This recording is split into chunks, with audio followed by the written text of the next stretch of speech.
Welcome to the Steering Change podcast, navigating through the commercial transportation industry in Alberta and beyond, powered by the Alberta Motor Transport Association. Here's your host, Kelsey Hipkin. Hello, friends. Welcome to Steering Change, the official podcast of the Alberta Motor Transport Association, where we dig into the technology, trends, and tough decisions shaping the future of trucking and meet industry officials where they're at. We're bringing you a special episode today, a live recording from AMTA's November 12th regional meeting. Want to know more about regional meetings? Hit up those show notes. Today's episode asks a question every fleet manager, owner-operator, and spec writer wrestles with. Are you speccing your fleet for chrome or capability?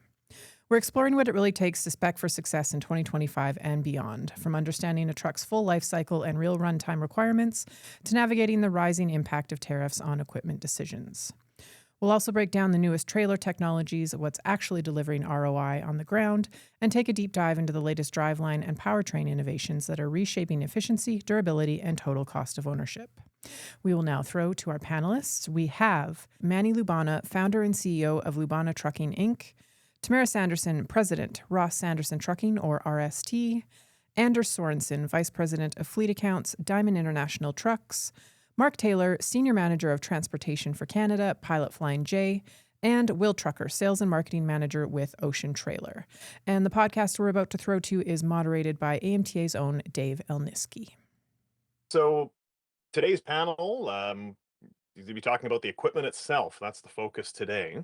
So I'm going to have the panelists introduce themselves, and I'll kind of keep things moving. So first of all, as Josh said, I'm the advisor in safety and compliance. So as an aside, if you have any questions about occupational health and safety, national safety code, US DOT, all that kind of stuff, feel free to reach out. We're always happy to help. Put my contact information in the chat. So now, as we get going, Tamara, Manni, Mark, Anders, and Will. Okay, so to start off, I'll have every panelist do an introduction.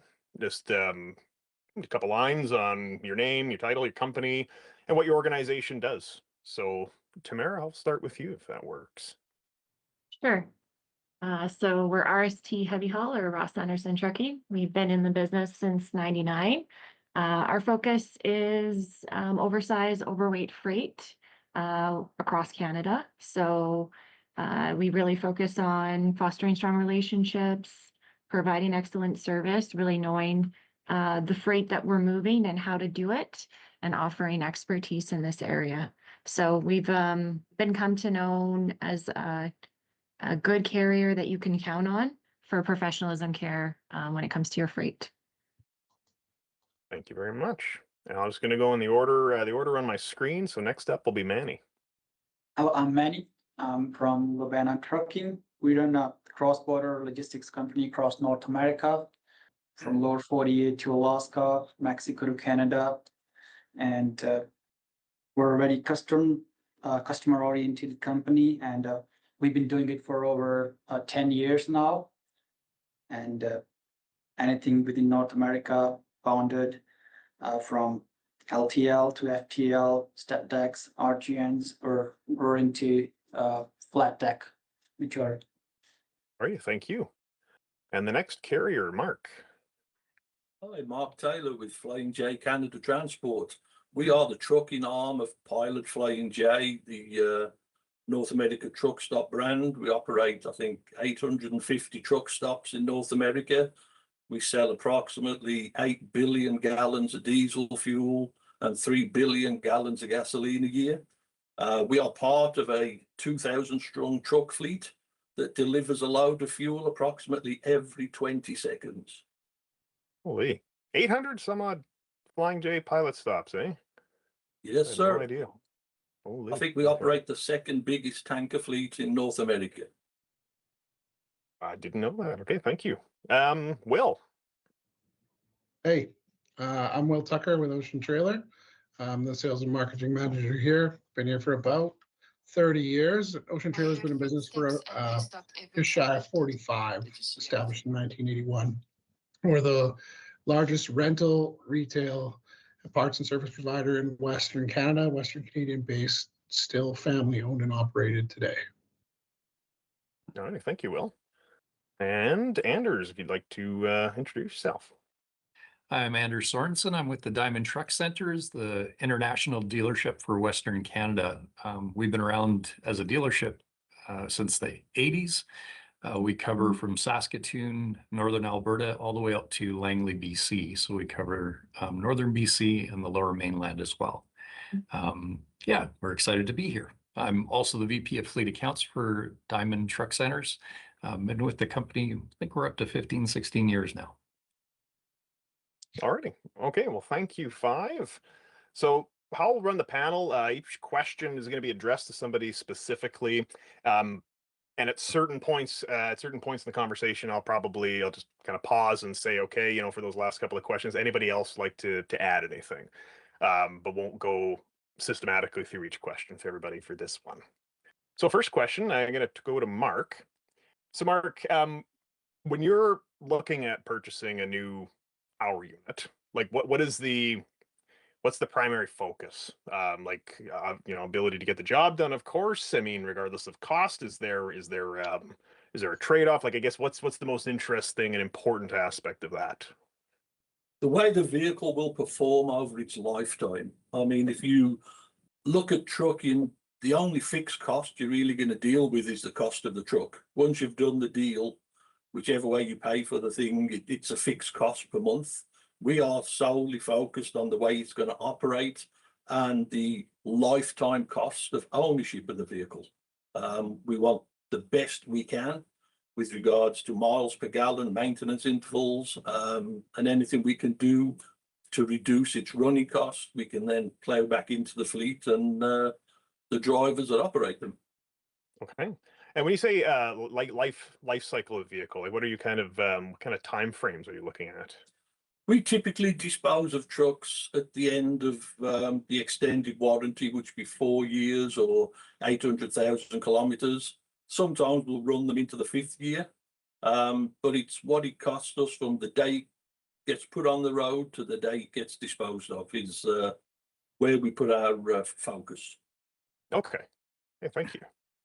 Now, Anders, so in your experience, of course, working with a variety of customers, what are things like aerodynamics, weight savings, like drivetrain technology stuff that's kind of designed to optimize fuel and stuff. To what degree do these things factor into purchasing decisions? And do you notice perhaps differences between the degrees to which these factor into some kinds of customers versus others, perhaps? Well, we've noticed that there's definitely been a mindset change in our customers, especially in the last couple of years. It's exciting to work with customers like Mark. He's a prime example of somebody who really wants to explore every feature available that can improve his fleet. And we all know the new 2027 EPA standards will bring huge price increases, and there's unknown tariff cost increases that are potentially coming. So we're noticing that customers are focusing on what they can control with their fleet. The total cost of ownership is getting higher and higher, and customers are looking for partners that they can help with overall cost challenges. And I find that they're really more open to exploring and adopting the new technologies that are out there. We're always excited to talk to customers about aerodynamics, drivetrain technology, and even the weight savings that you mentioned. When you look at these things, they can bring significant cost benefits to a company. And for example, at International, we have our LT with our new S13 drivetrain out, and we've been doing demos here in Western Canada, based in Edmonton and out of Langley. And just looking at those three things, we're actually showing up to $25,000 to $27,000 in fuel savings per truck per year when comparing to traditionally spec trucks.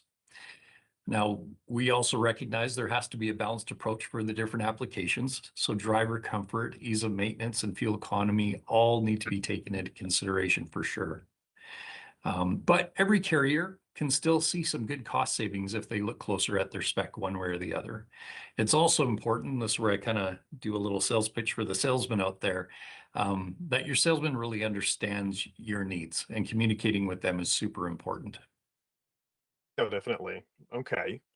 So again, I'm kind of wondering then, so with, are there particular features then, like with the current, like, current focus on cost savings that are getting a lot of attention, or perhaps some that are kind of the first to be cut now, like the things people are yeah, I don't want to deal with that. If I'm looking to save money, that's the first thing that's going to go. Yeah, if they're looking at saving money, they have to think outside the box. It isn't the same way of just buying the traditional truck out there. So we're finding that everybody is looking at, here traditionally in Alberta, aerodynamics has always been a fun topic to go over. People are more open to seeing what percentage of cost savings that can have on fuel savings. There are other things too that they can explore. When it comes to looking at putting more money back into their business that we can help out with for sure. Okay. And next question, we're going to go to Tamara. So Tamara, because of the kind of work that your organization does, heavy haul, do you have any unique must-have truck features, equipment features, things that perhaps, the drivers themselves have requested or, are very popular, things they've implemented for, efficiency purposes, safety, anything in particular you'd like to comment on? We do have auxiliary power units, so this really helps to create a comfortable environment in the cab. So when it's obviously winter, you need heat, and then the summer AC. So this is really great because it reduces the unit's engine hours. So basically, it extends the life of the unit, or your rebuild time is going to be reduced, generally speaking. Power inverters are very high on drivers' lists as well, because it needs to support their health so they can live comfortably within the truck. For us, doing regional work, good lighting. So whether it be in the front or extending to the rear of the unit, so it lights up their work area and obviously increases safety and efficiency in that way. From the compliance side, to make sure that we're staying compliant, we've digitized safety forms. We have a system for permitting efficiency, which is capturing their axle spacings and spreads and weight. So it just helps with communication and accuracy. Air gauges for weight indicators, a heavy haul driver really understanding the tear of their equipment, how much they can actually pack on their configuration, and really understanding that is really important when it comes to efficiency. There are a lot of advanced GPS systems too, where you can actually plug in your height, weight, length, width inputs, and then it can help assist when it comes to support your routing parameters or any restrictions that you need to be aware of. Those are some things that come to mind. Okay. And is that, you typically do you look for vehicles that kind of have a lot of these things with the vehicle already, or do you find for your kind of work you do, you're kind of having to customize a lot of this after you've purchased the unit? Usually it's in the rig up phase. So you're kind of customizing it right from like the get-go. Your APU, you really get your return on your investment when you install it, when you get the truck. The units can be up to $30,000. So you do get your return on investment, but the best time to capture your return on investment is obviously installation when it's new. There isn't a lot of grant programs and incentives when it comes to APU units because of their recognition and creating efficiency. So we've tried to capitalize on that as well. And the drivers really appreciate them, and it really adds to a unit. Like after that 5 years, say asset life cycle, your engine hours are very reduced, which is a win-win. Sweet. Okay, so next question, really going to Manni. So still talking about the drivers, focusing on the driver here. In your experience, how much, I guess, driver comfort, image, the brand, the pride in the equipment, like that part of the vehicle, how much of that is a factor in recruiting and retaining, professional drivers? It has a very big influence We believe the driver's experience begins long before the first mile. The comfort, safety, and pride a driver feels behind the wheel directly reflects the company's value. And I believe that is what keeps professionals choosing to stay with the company, where they're well respected, and where company also, we see driver comfort, brand image, and pride of equipment, not just as a recruitment strategy, but as a pillars of retention. So when drivers know they're valued, trusted with high quality equipment, and part of a respected growing brand, they don't just work for that trucking company, they build their career along with that company. And we spec every truck with the driver in mind, because comfort on the road translates into safety and performance. Like Tamara said, APUs, we do long haul into the US. So if the truck is running, suppose they're in Texas and it's so hot out there and they have to keep their truck running to keep the truck cool, it affects their sleep, and they're not as well rested as the guys who have APUs. It's not making a lot of noise, and they're getting well rest. And we're taking commitment even further by replacing all in-cab mattresses with the premium quality ones, so it can enhance their sleeping comfort for drivers, because they spend say 10 days on the road before they even get home, and rest matters. We want our team to wake up refreshed, alert, and ready to perform at their best. And when drivers spend these long days on the road, the little things like a comfortable rest space make a big difference in safety, wellness, and overall job satisfaction. And well-maintained truck that pulls into a yard represents brand built on integrity. Driver takes pride in being part of a company that stands for quality and accountability.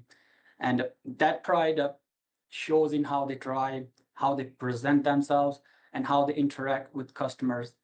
And also, to maintain this standard, we typically replace our older units once they cross 600,000 miles. That ensures less downtime, fewer maintenance issues, and even reliability across our operations. And also at the same time, the newer units also provide better fuel efficiency year over year, and reducing operating costs at the same time, while giving the drivers modern, dependable equipment they're proud to operate. Okay. Yeah, so I'm hearing a lot then about stuff inside the cab and inside the sleeper, for comfort and reliability. I'm just curious, are there any particular exterior features on vehicles purely from whether it's anything just for you kind of notice drivers seem to like, whether it's an aesthetic thing or anything on the outside of the vehicle that's particularly important? Particularly moose bumpers. So all of our trucks are equipped with moose bumpers. So it's a big factor. So if you don't have that and you're going north, it can be a disaster to send even a towing company out there, and then cost as well, and driver will be frustrated. And it's the good ones are costly. So we've been using the hood ones on all our units. And other than that, the headache racks, because we run into deck freight, we make sure they have a proper headache racks, and the closed ones particularly, so they're not getting dirty and then they get worn out. Okay. On the outside, that's pretty much it. Other than the newer Volvos, we bought the newer ones. Windshields are very expensive, so it's like 2,000 a windshield. Yeah, we found out the hard way, but yeah, other than that, drivers. Well, see, then it sounds like there's a market then for a moose windshield then to go with Right. that bumper. Alrighty. Yeah, I said that first, by the way. Yeah. It's a trademark. Anyway, okay, next question. I got to go to Will. So, Will, what kind of changes have you seen in trailer technology that helps professional drivers run safer on the road, and mitigating operating costs for the companies that are pulling the trailers?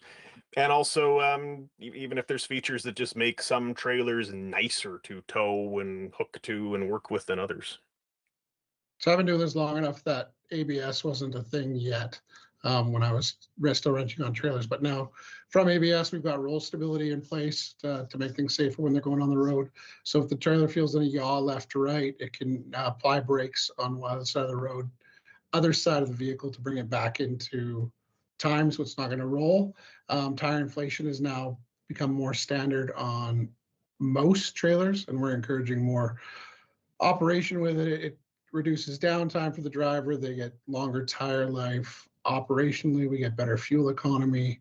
And drivers aren't walking around thumping a tire anymore with a hammer. They just got to look at a light. We've got telematics coming down the pipe. That's the new space race in trailers. Every trailer brand is offering it. Everybody has a different type that they want to push. But with that, you've got driver location, equipment location. When trailers are unhooked in a random yard, you can see where it is, when it is, and when it got there. You can set up geofences to let you know when your equipment was leaving the yard. So you don't have to worry about load safety then. With that, you can use it for remote temperature control, remote data download, especially when you're hauling food. And it makes it easier for your customer-facing info. And you can use that data from the telematics to schedule regular maintenance on your trailer or tractor fleet to know that, it's traveled X number of miles. We should get it in for a B service, or maybe we should look at the brakes or something like that. Those telematics, some of those programs also provide like diagnostic information on the systems in the trailer too. Like if it's running a reefer, it's got the stability control, like those different, like if they throw a code or something, is that? Yeah, with telematics on the fridges, the reefers, yeah, you can control the reefer temperature. You can turn it off cycle sentry. You can see what your fuel levels are at. If there is a code, you can remotely read it and see where it is. Okay. Well, I appreciate that. So next question, before we actually, I'm going to stick with Will in this one, then I'm going to go to Anders. The cost of equipment rising, like in recent years, when it comes to balancing like the appearance of the vehicle and performance, other features anyways, anything that's going to be a balance with cost. What are just, a couple of ways that carriers can save money on operating costs when your case, like, focusing on the trailer? So if they're doing anything to increase trailer value and reduce trailer cost, it usually has a slight cost at the onset versus outset. So it's going to do things like put bump rails on the outside of the trailer. So when it's getting parked, it's not taking as much damage. It's going to reduce cost for repairs down the road. We may change from a tier 1 level tire to a tier 2 tire. So from a Michelin to a General, something like that. Customers have been switching away from the aluminum wheel to save some money there. It does increase weight slightly, and your visual appeal is not as great, especially 6 months down the road. But those are the things we're seeing guys to take some of that out. That makes sense. So Anders, then, same kind of question then. With rising costs, what are you kind of seeing, people trying to balance cost, appearance, performance? What are some ways carriers can save money without giving up performance? What should they be looking at, I guess, is the things to perhaps cut or buy if they're going to save the money in the long run? I mean, go either way. Sure, that's a great question. If performance is a priority, there are still things you can look at that can help your costs.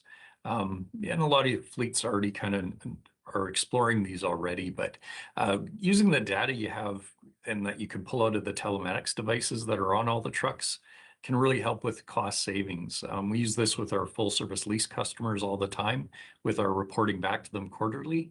One thing that we focus on, for example, is idling.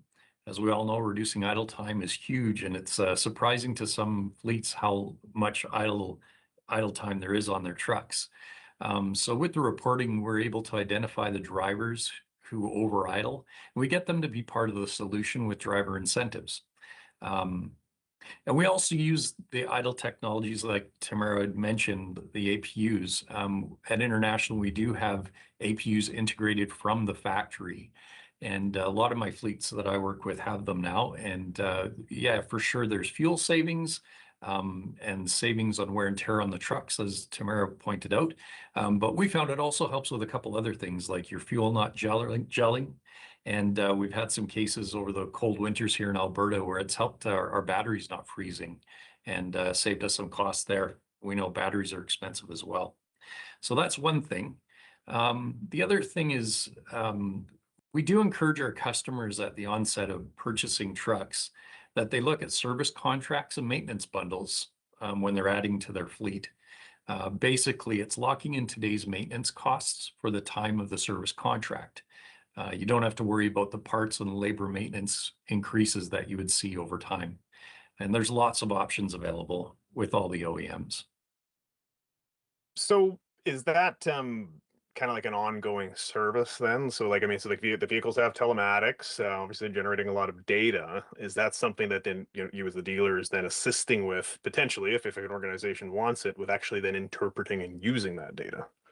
Yeah, with our full service lease customers, we've been doing that for a long time. But I find too, customers are very sophisticated and their telematics devices and the information they can pull, they're well versed and there's a lot of data available to them to analyze as well.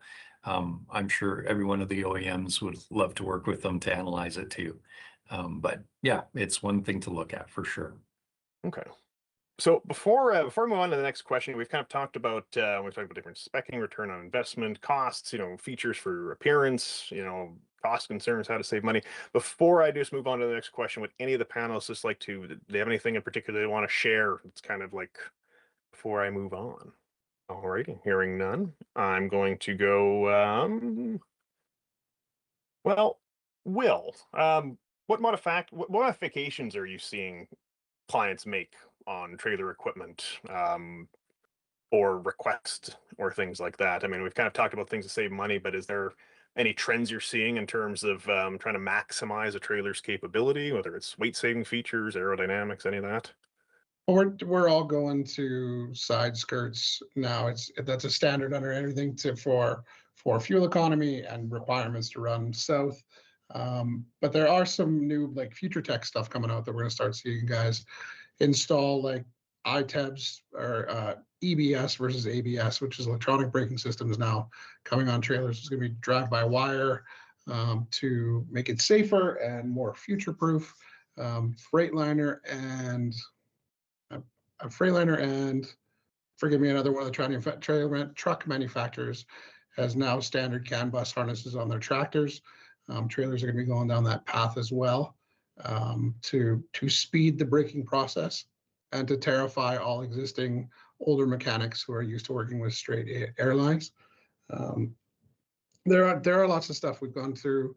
The telematics product. The telematics product is going to have the ability to diagnose your trailer for you as you're going down the road. You should change your brake pads. It'll have a sensor in the brake pads. That's being tested now and in use in some use cases in the US.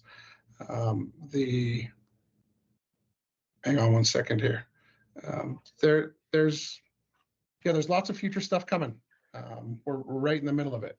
I think stay tuned, I guess, And it'll get too we're in a weird comfortable. transition phase right now with all the tech that's coming out, especially on the back of the piece. So then, Tamara, when you're looking at equipment, we kind of, we heard from Manni a little bit ago about the impact of the equipment on their drivers. In your experience, how important is the appearance of the vehicle, truck, trailer, both? Like, is that a factor in retention and recruitment and with your drivers? Yeah, it definitely is. It really connects to your company values. So if you think of just pride, professionalism, respect, and even for us, like we do a lot of new sale units. So you can think of an excavator showing up to a site. It's beautiful. It's just out of the wash bay. It's been rigged up according to the customer specifications. And that rolls in on a truck that's in disrepair, or the driver's doing on-site repairs to unload or something like that. That it creates a very different perception of how seriously you take what you're doing and how much you care about what you're doing. So appearance and actually maintenance go hand in hand. So if you see a truck that's, unkept, is it getting regular inspections? It kind of leads to those questions. And I think DOT and compliance officers can even speak to that. Regular inspections, maintenance, making sure that you're having those things on schedule as required by the National Safety Code is obviously going to minimize issues. And it really helps driver morale, right? So you can think of drivers responsible on their level for completing cry sheets and doing good inspections.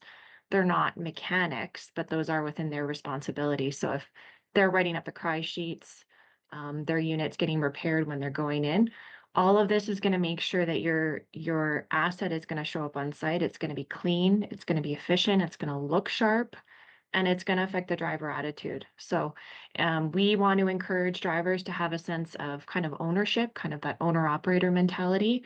So they're good housekeeping, greasing their unit, good inspections, regular cry sheets. All of this is going to translate into how they operate their unit on a day-to-day basis. So yeah, it's very important. Is that, yeah, so I guess the outward appearance of the vehicle is also kind of a way to perhaps signal that, hey, what you can't see is in just as good shape too. Absolutely. So I guess then that's what I'd kind of pitched, and we talked a lot about like driver comfort features. Just out of curiosity, any external, purely aesthetic things on the vehicle that you find are particularly popular? For me, it was always lights. So if I had any opportunity to add lights to a truck, I would add lights to a truck. So I'm just kind of curious what that. Yeah, so that I would say that that's true. Like we don't actually like to have a lot of lights because of the maintenance aspect of it. So trucks in general require a lot of repairs and maintenance. So it just adds a lot of maybe unnecessary shop time. So we like to have lights, but we like them to also be compliant. And in certain jurisdictions that you go into, having lights in the wrong areas can attract attention. So we're mindful of that, and we really put the emphasis on the unit being clean and efficient. If you have more lights, there's more things to repair. There can be potentially more downtime, or if you've got a light out, it can attract DOT attention. So really safe, clean, and efficient. We like our drivers to maybe customize their trucks with putting their name on the door, or maybe helping with the color scheme at the outset of ordering the unit. But as that is adding like chrome and lights afterwards, we really caution drivers on that. We do like to have really good headlights. So like heated headlamps and lights is something that can be really important to drivers. So in any ways that I guess we can accommodate them, we definitely do. Obviously everybody loves new iron. So, swapping out your assets and maintaining them well, all of that is going to play to the driver comfort and what they like. But yeah, I would caution on a lot of lights and chrome because there is a downside to that. Well, that probably explains a lot of the no's I got when I made those requests. Yeah. Companies. Okay. So Mark, we're gonna chat a bit now about technology, safety, efficiency. We've seen a couple of posts on LinkedIn about Pilot Flying J's experience testing a variety of power units, different OEMs. So I don't want to start a brand fight because, but at the same time though, are there can you share some, perhaps key technologies that your fleet is integrated or is looking at or is perhaps stood out as being particularly impressive as you're kind of experimenting? Yeah, I mean, even though we're considered a large carrier, we in no way buy out-the-box fleet spec trucks. Driver comfort and driver safety are paramount to us. So over my 19 years here with Flying J, we were one of the first fleets to go completely electronic logging devices across Canada. We were right up there with the very first ones to install driver facing and road facing cameras. That one, after we got over the initial grumbling from the staff, that probably had the greatest impact on our road safety. Oh, driver facing's big. Yeah, it really is, especially with the AI and stuff. Yeah. If anybody on the call wants to chat about that, please talk to Mark, talk to us. There's so much to that. But sorry, can it carry on? Yeah, It also comes with a lot of responsibility because there's a lot of videos that you have to take action on. So there is a flip side to the great side. Right now, we utilize SAMSED, who I see as sponsoring the meeting today, and they offer a driver safety scorecard. And it's mandatory that each one of our drivers has to maintain a score of 95 or higher to meet the company standards. And that uses various telematics from the trucks, hard braking, did they activate the roll stability? We've had Bendix wingman systems in the last 3 rounds of trucks, so predictive cruise control, blind spot sensors. The latest new trucks now even have the lane departure assist, which takes some getting used to when guys first get into a Super B with that system. Down in the US, they're running a huge pilot scheme now with the Mirror Eye camera program, which is proving to have great success with increased visibility by removing the mirrors from the trucks and installing this camera system. We've done lots. I'm very fortunate that Pilot Flying J want to run the safest fleet on the highway, and they will invest in every safety component that the manufacturer can come out with, to be honest. That's good to hear. No, that is good to hear. So then, Manni, knowing then that your fleet's operating across North America, Right. can you perhaps, are there any different kinds of technologies, similar to the question to Mark, like stuff Right. that you're using that help kind of mitigate risks on the road with more of a, focus on safety that you're finding particularly promising or effective? Yep, we're using Motive as they're using Samsara. They're like apple to apple in the ELD and AI dashcam industry. So all our equipment is equipped with Motive AI dashcam system. These systems automatically record and flag critical events such as hard braking, say if driver crosses a red light or stop sign roll through, or animal strikes. Each event is stored in a video evidence, allowing our safety team to review, coach, and continuously improve driver performance. And the technology also provides real-time visibility into hours of service compliance. It has a scorecard, and it would mark if a driver was speeding over the limit. Now it's way more advanced. Also, now we have a rear-facing safety cameras at the back of the trucks. We have installed cameras onto the cabs that we have access to. So this also provides a better visibility to evaluate on-site conditions and share feedback directly with the customers, whether it's improving site safety or streamlining operations. And beyond that, we also focus on human side of safety. We hold regular mentorship sessions, not just to discuss driver techniques, but to talk about eating healthy, staying active, and managing fatigue. And for we use route optimization. So suppose if we're picking up a load from Ontario or Quebec, and you know how the Northern Ontario highways still to this day, we would try to we factor road conditions and weather and driver safety. So in the winter months, we would bring our loads inbound through the US to the BC. So that comes into the route optimization, and it's more efficient and safe. Other technology, new trucks are coming with blind spot sensors, so that's a great help there. And heated windshields, so they're great help in the snowstorms from freezing wiper blades and stuff like that. Alrighty. Okay. Well, thank you. So at this point, we're 20 after, meeting wraps up in 10 minutes. So just go do quick time checks. So what we'll do, I'm going to do one more. We're going to do one more kind of round of questions. I'm going to send it back to Josh, who will close out the meeting and provide final notes. Then at 1:30, we're going to start the tailgate. So if everybody has any other just question from the audience they'd like to ask, the recording will be over at that point in time. And AMTA will be here as well. And if the panelists are able to stay, we'll carry on the conversation as well. So for the last, so we're just going to kind of do a quick roundtable here then with the panelists. We've talked about technology, we've talked about safety, efficiency, cost concerns, ways to optimize what people are actually doing in their fleets, or what dealers and are experiencing. So we've covered quite a bit. So, and I'm just going to go through the panelists here. And if you have anything you'd like to add in particular that you think, small, medium-sized carriers should just kind of like the things perhaps they should be watching when they're speccing, or perhaps common pitfalls. So, Tamara, I'll start with you. When I think about just technology and everything that we're seeing, obviously there's a lot of advancement. It's very exciting. So I think educating yourself like we are right now and talking about these things, what's been effective. I know that we use telematics for predictive maintenance and repair events. So we prevent like downtime on the road or just unnecessary downtime of the unit.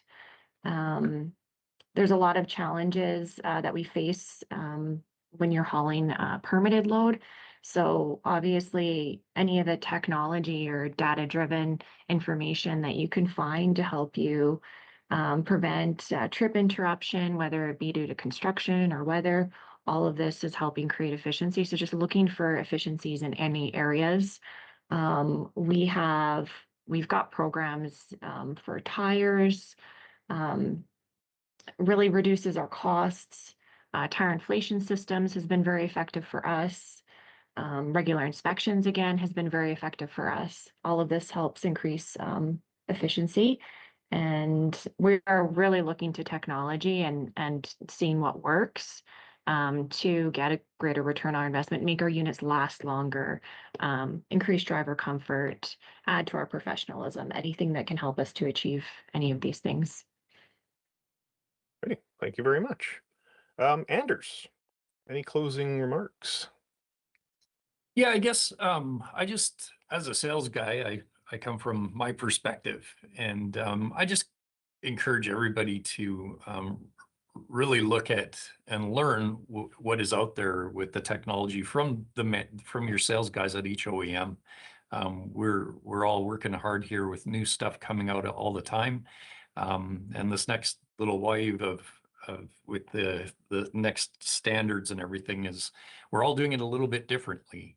And I think it's really important that, you start coming to the sales group and that your salesman before you need a truck to really allow them the time to really show you what's new that's coming out there. We're super excited about the technology that we have going into the 2027 EPA with our new drivetrain, the S13. We think it's a differentiating factor for us, and we're pretty excited about it. So we just want to share that message with everybody, as well as the other OEMs, I'm sure, want to as well. Utilize your sales guys. That's what I can say. We've got the knowledge, and we've got a lot of things that we can show you as far as helping you manage your fleet, looking at things from our perspective and what's new coming from us. So, yeah. All righty. Hey, thank you very much. Will, any closing remarks? Just to echo what Anders said, using your sales team is an excellent tool. They're well educated and know more about the upcoming technologies than you may, and they don't know what you need to know until you ask it. So if you can use them as a resource to go to and voice your concerns about operations that you've got, and they can provide some different tactics to help with it. So technology is growing, it's fast. We're seeing a lot of changes in areas we would never expected. So let's just go from there. All righty. Thank you. Mark. Yeah, I would echo what Anders says. When you want a truck, go speak to salesmen a couple of months early. And forgive me for saying this, Anders, but I always say the salesman or salesperson has the easiest job in the dealership. They do their job once, and then you live with the results for 5 years. Drill them, dig into that fleet spec, ask them what a product code is. Ask them to go ask the engineering department at the factories questions, like I have done with Anders' team there at International. And I've even had the pleasure of sitting down with some engineers that came up from Chicago to help us get to the right product. It's the initial conversation paves the way forward, but certainly here in Alberta, the get her done days they're long gone. Trying to drive a house brick down the road at 70 miles an hour because that's what Alberta does. That's That's dinosaur trucking. You got to dig into the technology and get with the salespeople. A good salesperson is like your right arm. Alrighty. Thank you, Mark. Thank you, Mark. And you didn't coordinate on that, did you? It's okay. Manni, well, any closing remarks? As Mark said, your salesman is your best bet, and maybe we can bring them to our driver training and where they can talk. If you have like Freightliner or Volvos, they can talk about the truck and the safety, and that would really help preventing breakdowns and minimizing downtime and early signs of engine issue and tire issues as well. Okay. So tire issues. Was that last stuff there? Tires, yeah, we actually, yeah. So there's a lot goes into the tires. I learned, I had a guy who worked in 25 years. So if you study a tire, you can spend the whole day on how it works, how the tire pressure works, how the tread works. And it goes a long way in from resistance to fuel saving and if you are going into hotter weather like Texas. So Okay. Well, with that concludes our panel. So thank you, panelists. And if you're able to stick around after we end the recording, if we have questions from the audience, that'd be awesome. And we will. And we did talk a lot about idling. So I'm just going to, another tip for everybody. Another reason why you want to watch your idling, because, an engine that's just idling, it's just going to sit around exhausting itself. And that's not good. I'm going to use that one, Dave. Okay. And with that, we bring it to a close. I would like to thank all of our panelists who joined us today. We have Manni, Tamara, Anders, Mark, and Will, and Dave Elniski for moderating that one. Thank you all for your insight and knowledge. Now we'll throw to some AMTA news. AMTA's 88th annual conference takes place April 22nd to 23rd at the Grey Eagle Event Center in Calgary. Registration and sponsorship is now open. In tandem with conference registration, be sure to check out AMTA's award nominations. Do you know someone who goes above and beyond in the fields of safety? Perhaps they were a trailblazer of industry or a supplier who turned your business around. They could be a friend to industry or an AMTA staff member who goes the extra mile. They deserve to be recognized, and this is your opportunity to do so. Award winner prizes include tickets for 2 to our award celebration, a night at the Grey Eagle, and a cash prize. Start thinking about who you could nominate today. Nominations close Friday, February 13th, 2026. And finally, is there a way you think AMTA could be more engaging with membership? Let us know your ideas and email marcom@amta.ca with Steering Change in the subject line. Do you have any questions or comments about the Steering Change episodes, particularly today's? Please do reach out on our Instagram at AMTA_CA or LinkedIn and Facebook at Alberta Motor Transport Association. Stay safe and see you next time. Thank you for listening to this episode of AMTA's Steering Change podcast. The views expressed by guests of the Steering Change podcast are their own and may not reflect the views of AMTA, its hosts, or sponsors. Did you have a question that you would like answered on an upcoming episode of the Steering Change podcast? We want to hear from you. To submit a question to the Steering Change mailbag, hit up our DMs on LinkedIn, Facebook, or Instagram with the hashtag Steering Change, and your question will be answered either live on the podcast or by one of our SMEs here at AMTA. We ask that you share this episode with those in your network that could benefit from what we discussed today, and make sure to subscribe to our podcast on your favorite podcast platform so you can be notified when future episodes are released. You can learn more about us and our mission by visiting www.amta.ca. Now get out there and have a safe day.